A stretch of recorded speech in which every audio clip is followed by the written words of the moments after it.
Hi అండి, welcome to రామచిలుకలు vlogs. ఈరోజు నేను చూపించబోతున్నానంటే ఇసుక దొందెల కూర అయితే చూపించబోతున్నాను. దీంట్లో ఎలా చేయాలి ఏంటనేది ఈ వీడియోలో అయితే చూపించేస్తాను. రండి, ముందుగా ఒక జార్ తీసుకుని దాంట్లో ఉల్లిపాయలని పేస్ట్ చేసేసుకోండి.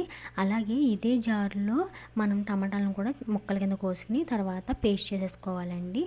దీంట్లో మనం ఏంటంటే చింతపండు ఏమి ఉపయోగించమండి, ఓన్లీ టమాటాలు ఒకటే ఉపయోగిస్తాము. దీంట్లోనే మళ్ళీ మనం అల్లం వెల్లుల్లి పేస్ట్ కూడా ఉపయోగించుకుందాము. మనం అల్లం వెల్లుల్లి పేస్ట్లో జీలకర్ర, లవంగ మొగ్గలు, మిరియాలు, అలాగే ధనియాలు, వెల్లుల్లిపాయలు వేసుకున్నామండి. అల్లం ముక్క నా దగ్గర లేదు, అందుకని వేయలేదు, మీరు వేసుకోవచ్చు. సో ఇలా పేస్ట్ చేసుకున్న తర్వాత బాగా పేస్ట్ చేసుకుని పక్కన పెట్టేసుకోండి. ఇప్పుడైతే ఇసుక దొందల్ని క్లీన్ చేసుకుని చూపిస్తాను, చూడండి. ఇసుక దొందలు మెత్తగా ఉంటాయండి. మనకి మట్ట కొడసలు ఎలా ఉంటాయి అలాగే ఇసుక దొందలు కూడా కనిపిస్తాయి, కానీ దానికి దీనికి కొంచెం డిఫరెన్స్ ఉంటుంది. కర్రీ మట్టుకి అవి బాగుంటాయి, ఇవి బాగుంటాయి. సో చాలా ఈజీగా అయితే మనం వీటిని క్లీన్ చేసుకోవచ్చండి. అంటే మనకి ఇబ్బంది ఏం అవ్వదు క్లీన్ చేసుకున్నప్పుడు గట్టని. చిన్నది ఒక్కటే ఉంటుంది లోపల పేగు, ఇది ఒకటి ఉంటుందండి. ఈ వైట్గా ఉన్నది మనం కూరలో వేసుకోవచ్చు మళ్ళీ తిరిగి.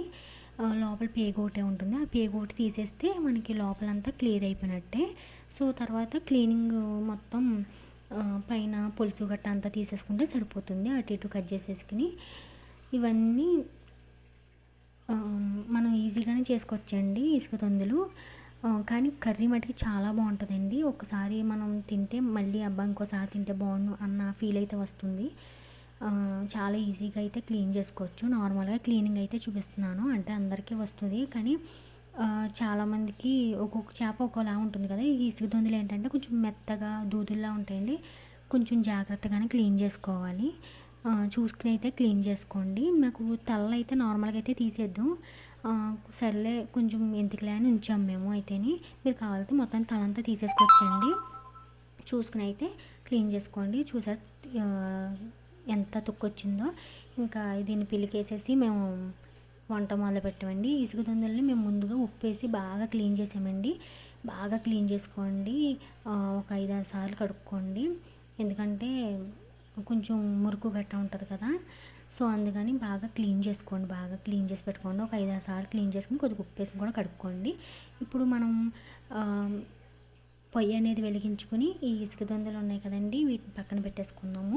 మనం మళ్ళీ బాండీ పెట్టుకుని మనం ఆల్రెడీ కట్ చేసుకున్న పచ్చిమిరకాయలు, ఉల్లిపాయ పేస్టు, అలాగే టమాటా పేస్ట్ పక్కన పెట్టుకున్నాం కదా, ఉల్లిపాయ పేస్ట్ అయితే వేసేసుకుని బాగా వేపుకోండి. ఇప్పుడు ఇసుక దొందలు కొద్దిగా ఉప్పును కారం వేసి కలిపి పెడుతున్నానండి, ఎందుకంటే దాంట్లోకి టేస్ట్ అనేది వెళ్తుందని. సో అంటే బాగా అల్లం వెల్లుల్లి పేస్ట్ గట్రా ఏం వేయట్లేదు, నార్మల్గా ఉప్పు కారం రెండే వేసానండి, ఇంకా అంతకుమించి ఏమి వేయలేదు.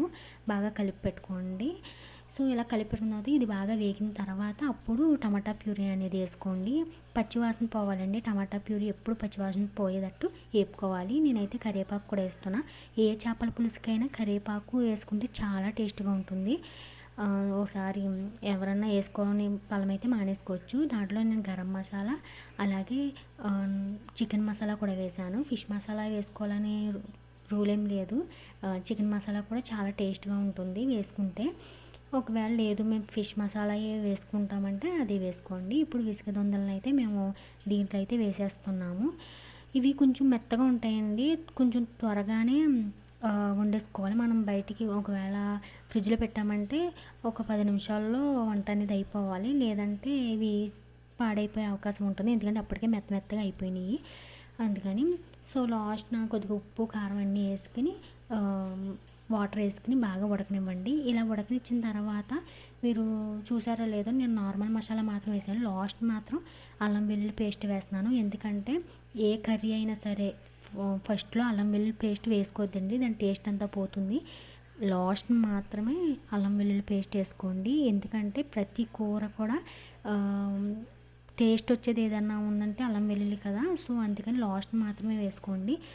కూర అయితే అద్భుతంగా ఉందండి. మనం చింతపండు వేసుకున్న చేపల పులుసు ఒక టేస్ట్ ఉంటే ఈ చేపల పులుసు ఇంకొక టేస్ట్ ఉందండి. చాలా చాలా బాగా అనిపించింది. తింటుంటే అబ్బా భలే ఉందిలే అనిపించింది. నేను ఫస్ట్ టైమే తిన్నాను, కానీ చాలా బాగుంది. కర్రీ అయితే నాకు బాగా నచ్చింది. అటు పులుసు కాకుండా ఇటు ఎగురు కాకుండా మధ్య రకంగా ఉంటుందండి. కానీ కర్రీ అయితే చాలా బాగుంది. ఒకసారి అయితే ట్రై చేయండి ఎవరైనా ట్రై చేయాలనుకుంటే. అంతేకాదు, చూసారు కదా, ముక్క చూసారు కదా ఎంత మెత్తగా ఉందో, స్పాంజ్లా ఉంది చూసారా. కర్రీ అయితే నిజంగా అసలు చాలా బాగుంది. నాకైతే బాగా నచ్చింది కర్రీ.